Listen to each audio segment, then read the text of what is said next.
problème de justice sociale, de système démocratique tronqué, de capitalisme à outrance et du pouvoir des banques.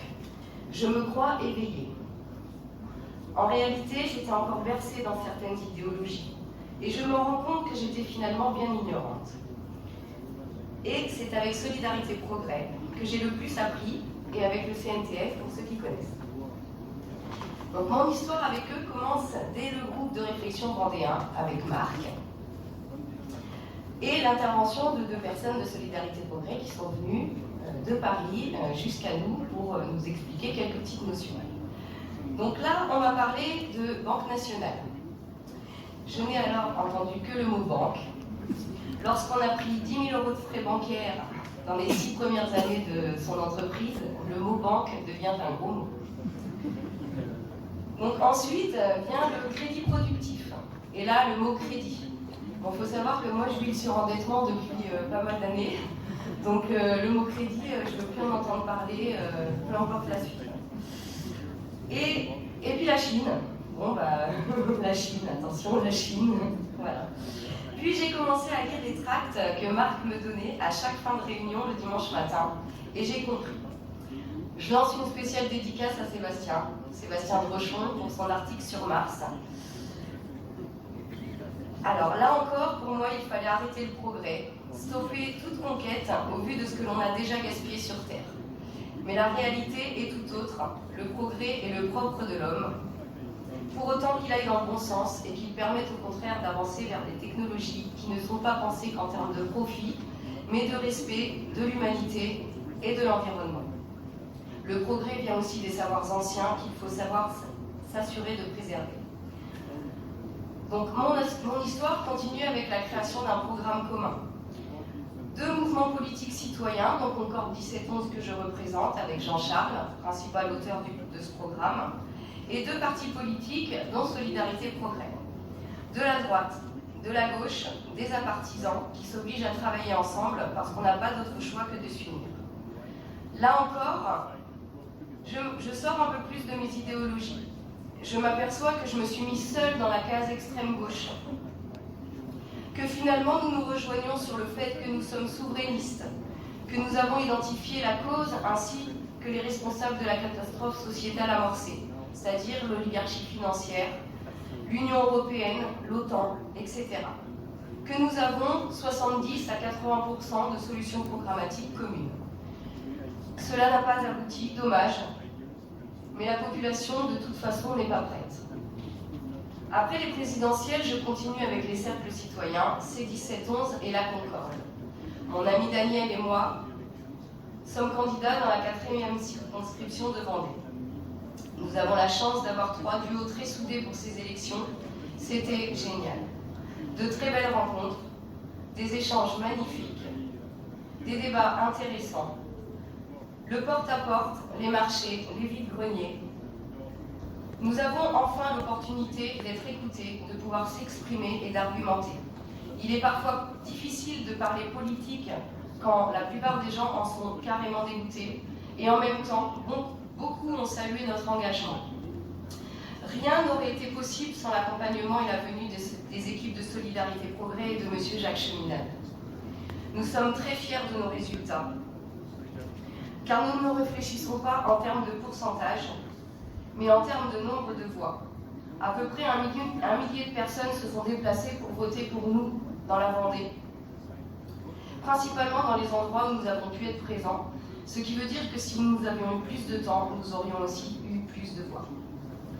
Tout ce que j'ai manqué à l'école, en histoire, en géo, en économie, je l'apprends aujourd'hui, et peut-être heureusement, car certaines lacunes que j'avais, c'est autant de barrières que je n'ai pas à faire tomber aujourd'hui. Je suis de la génération télé, consommation, achat à crédit. J'ai connu les années insouciantes de 80 et 90, où on n'a pas mesuré les conséquences de cette insouciance.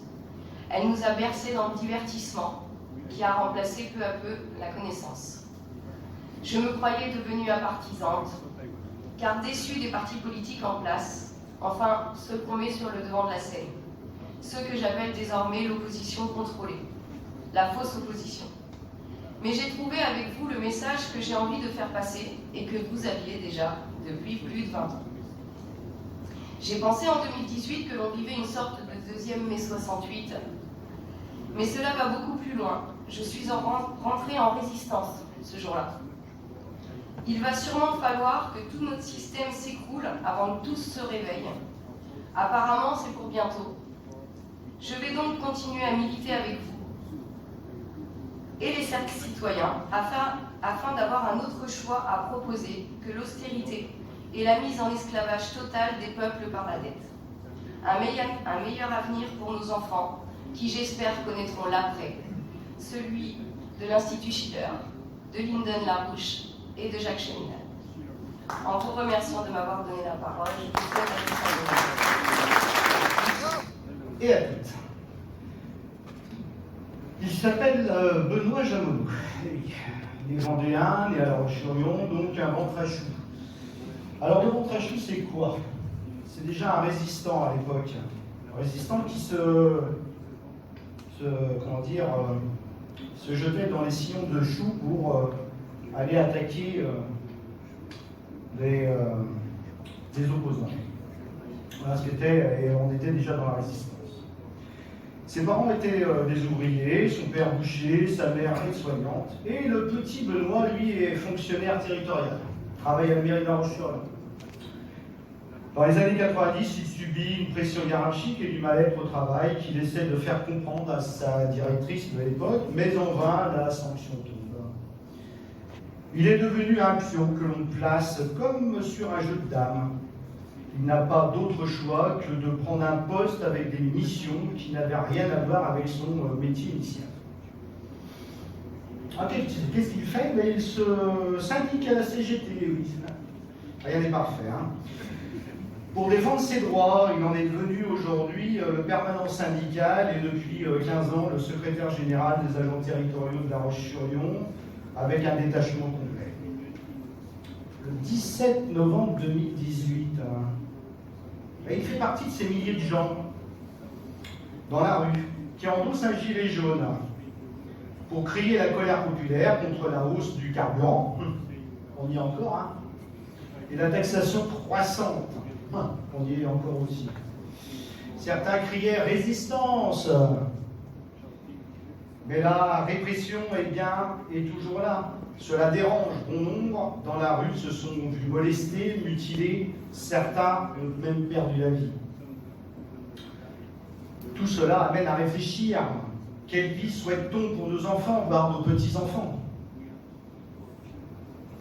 La résistance s'organise en local, sur La Roche-sur-Yon. Benoît est un des membres fondateurs de l'association collégiale, le mouvement citoyen Gilets jaunes du pays lyonnais.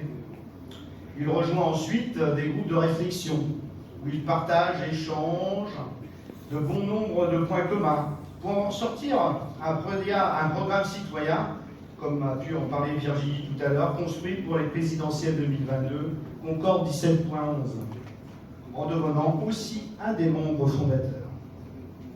Ce programme est consultable sur le site internet concorde1711.com avec une mise en forme en nid d'abeille qu'il a produit.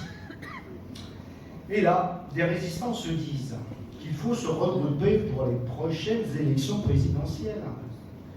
Il fait connaissance avec d'autres groupes, plus particulièrement avec des militants de Solidarité et Progrès, à travers le programme des programmes pour les présidentielles 2022, les cercles citoyens, et son engagement comme candidat aux législatives 2022 pour la raison du peuple, soutenu par SCP. Une campagne législative très enrichissante pour lui, sur le plan personnel, mais avec de très belles rencontres et une équipe vendéenne soudée et volontaire. Il remercie Marc, Daniel, Étienne, Stéphanie, Christiane, Yvon et Virginie. Sans oublier la venue et le soutien sur le terrain de tous des militants résistants de SCP pendant cette campagne et la présence de M. Jacques Cheminade qui a participé à ses côtés au défilé du 1er mai. Il constate sur ces législatives qu'un bon nombre de concitoyens ne votent plus ou n'ont plus de carte d'électeur, car ils sont dégoûtés de ce système de gouvernance. Fracture, entre autres, depuis le référendum de l'Europe en 2005, où 54,68% ont dit non. Pour les législatives, Benoît n'en reste pas là. Il suit un petit peu Jacques, car il fait un recours au Conseil constitutionnel, adressé le 20 juin, contre la candidate Bellamy, d'ensemble majorité présidentielle de la circonscription, où il se présentait au premier tour. Car cette candidate, par le biais de la collectivité territoriale, a fait de la propagande communicative sur un événement majeur à La Roche-sur-Yon, cité dans sa propagande. La raison du peuple demandait l'annulation des opérations électorales du premier tour. Le 29 juillet, le Conseil constitutionnel rendait son verdict. Ces énarques, pour les citer Fabius et consorts, argumentant l'irrecevabilité de cette requête, donnaient pour réponse: étant donné qu'au premier tour, aucun député n'avait été élu, Benoît aurait dû demander la proclamation d'un des candidats du deuxième tour. Ceci n'avait pas été fait, bien sûr. Aujourd'hui, on s'aperçoit que les règles, ils les établissent au fur et à mesure. Alors, quoi faire? Il faut résister, occuper la place publique, faire voir que l'on est bien là. C'est primordial, ça dérange. Il le constate aujourd'hui avec des actions dans le cadre des cercles citoyens sur des thèmes choisis et travaillés. Le dernier en date était « Où va notre argent ?» Montrons notre capacité à résister. Benoît, a priori, est un résistant, mais il a un autre fil à son arc. Il est aussi dans le milieu sportif, plus particulièrement dans le handicap. Ancien éducateur de tennis et joueur, il a enseigné la pratique du tennis en fauteuil, avant d'en devenir le président du Handi-Tennis Vendée. Et oui, le handicap, il le côtoie depuis 1992. Il prend sa force aussi grâce à ces gens-là qui surmontent, au-delà de leur handicap, la vie de tous les jours. Ces mots de la fin seront sur une citation de Sitting Bull. Un guerrier n'est pas ce que vous croyez. Ce n'est pas quelqu'un qui part faire la guerre pour prendre la vie des autres.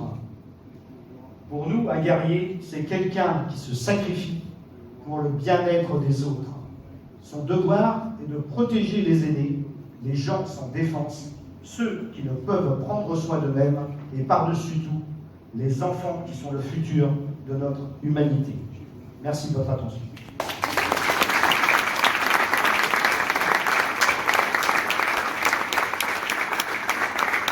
Alors, juste pour vous préciser, on a confectionné une petite vidéo pour vous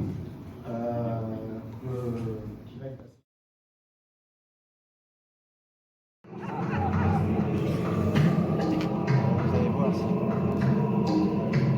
passée. On se présente, mais non, on est connu. On est là pour que tu manques, que tu rembourses nos dettes. Un petit feu, t'inquiète, ta retraite, ton salaire, ton essence, ta santé, ton handicap, tes enfants, ton école, ta justice, ta police, tes droits, tes médias, tout ce qui fait ton bonheur, te le découvre jusqu'au bout. Là, partout, ce que tu regardes, tout le temps, on est là, partout. L'inflation, c'est nous, l'État, c'est nous. Trop de GAFA, en État, c'est encore nous. La guerre des faits, on nous arrêtera pas, on y fait, faut que tu craches, faut que tu craches, faut que tu payes, pas possible. Les gens qui soient échappé, on crache énergétique, crache immobilier, crache sanitaire, crache démocratique, crache informatique, crache. Si tu restes, tu tâches, on te confie, on calcule, on t'isole. La vie, on t'école, casse-toi seul. Réchauffement climatique, l'eau, tout électrique, marque naturelle, biodiversité, multimilliardaire, jet privé, casse, développement, progrès, art, science, agriculture, industrie, harmonie, crash, tout disparaîtra.